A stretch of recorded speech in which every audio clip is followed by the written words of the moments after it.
네, 인천 부평갑의 이성만 의원입니다. 그 대한투자무역진흥공사 사장님, 네, 예, 지금 우리나라 같은 경우에 외국인 직접 투자 FDI 신고액이 매년 줄어들고 있죠, 그죠? 예, 뭐 올해는 다소 늘어나긴 합니다만 전체적인 추세는 사실 신고액 기준으로 따져봤을 때 2018년도에 정점을 끊고 자꾸 줄어드는 상황입니다. 그래서 그 2020년 기준으로 해서 국내 총생산 GDP 대비 FDI 신고액하고 비율을 따져보니까 OECD 37개국 중 25위 하위권에 해당하는 거예요. 어떻게 보면 지금 서플라이 체인이 변경되는 그런 상황인데 적극적인 어떤 부족한 부분에 대해서의 투자 유치가 필요한데 네, 이제 능동적으로 대응하지 못하고 있다 이렇게 볼 수 있죠. 이거에 대해서 그 미국 국무부에서 투자환경 보고서란 거를 냈습니다. 2020년도에. 근데 그거를 보니까 국무부에서는 뭐라고 하냐면 한국이 이렇게 투자 유치가 안 되는 점을 복잡하고 불투명한 국가 고유의 규제 체계 때문이다라고 설명을 합니다. 그러니까 외국인 투자자가 투자해서 들어와 보니까 이게 뭐 대화도 잘 안 되고 또 그 설명을 들었을 때 잘 이해도 안 되고 또 이 메커니즘이 어떻게 결정되는지도 잘 이해를 못한다. 뭐 이렇게 볼 수 있죠.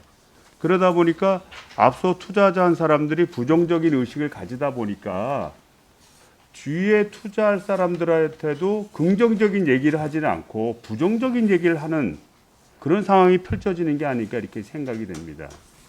그래서 이를 해결하는 방법 중에 하나가 외국인 투자기업 고충 처리 제도를 두고 있죠. 네, 그래서 그 전담 요원을 둬서 그 외투 기업에게 그 접수받은 고충을 관계기관과 소통해서 뭐 규제를 개선하든 또는 행정 처리를 하든 해서 처리를 하고 있습니다. 근데 이제 본 의원이 볼 때는 이게 좀 이 근무하는 전담 인원도 너무 적고 7명밖에 안 되니까요. 반면에 처리 건수는 매년 늘어납니다. 그렇습니다. 그래서 2017년도에 뭐 한 290개였던 게 2020년도에는 한 357개로 급격하게 늘어나고 있고 또 점점 이 장기적인 미해결 과제가 늘어나는 추세입니다. 그래서 그 규제 개선 요구를 관계부처에 건의했을 때 수용 불가 또는 장기 검토로 회신받고 종결되는 건수가 이거 지속적으로 늘어나고 있다고 합니다. 2016년도에 29건이던 것이 2020년도에는 143건. 그래서 이 외국인 투자 유치가 제대로 이루어지려면 물론 그 안에 내용적인 다른 변수도 무수히 많지만 이 고충 처리 요원, 전담 요원과의 어떤 외국인 투자 기업의 긴밀한 대화가 이루어질 수 있는 시스템이 갖춰져야 되는데 제가 볼 때는 이 접수 온 거리 7명이 이 기록부에 작성을 하고 해당 부처에다 넘겨주는 수준에 그치지 않나 이렇게 생각이 돼요. 그러다 보면 해당 부처에서는 이 외국인 직접 투자에 대한 어떤 직접적인 느낌이 없잖아요. 전달받다 보니까. 그래서 피상적으로 검토하는 것이 아닌가 이렇게 생각이 되고요. 이 기능을 대폭적 강화해야 됩니다. 그래서 외투 기업이 어떤 문제의식이 있다 한다면 이거를 잘 분석해서 정책적으로 갈 것은 정책적으로 만들고 또 이해시킬 것은 또 자체 능력을 가지고 좀 이해시키고 또 이를 통해서 우리의 앞으로 외국인 투자 유치가 보다 활발하게 이루어질 수 있는 방안을 모색해야 되는데 좀 그렇지 못하다는 생각이 들어요. 특별히 이 내용도 많이 변합니다. 네, 내용도 변해서 과거에는 뭐 인센티브를 뭘 더 줄 거냐 뭐 이런 차원의 문제라면 지금은 이 장기 미해결 과제에 어떤 환경이라든지 또는 규제라든지 또 대한민국의 경제 정책이라든지 이런 부분으로 옮겨가고 있다는 거예요.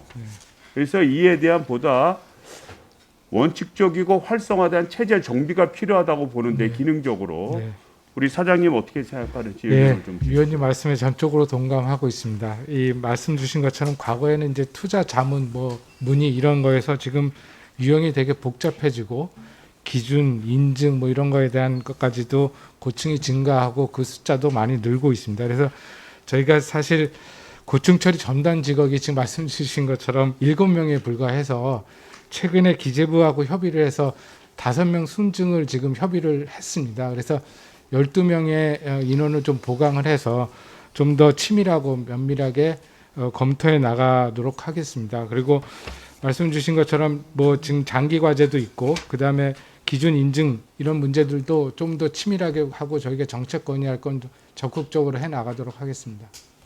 그래서 앞서서 이소영 의원님 얘기하셨던 거 있잖아요. 네. 호주에 투자를 했더니 환경 문제로 인해서 네.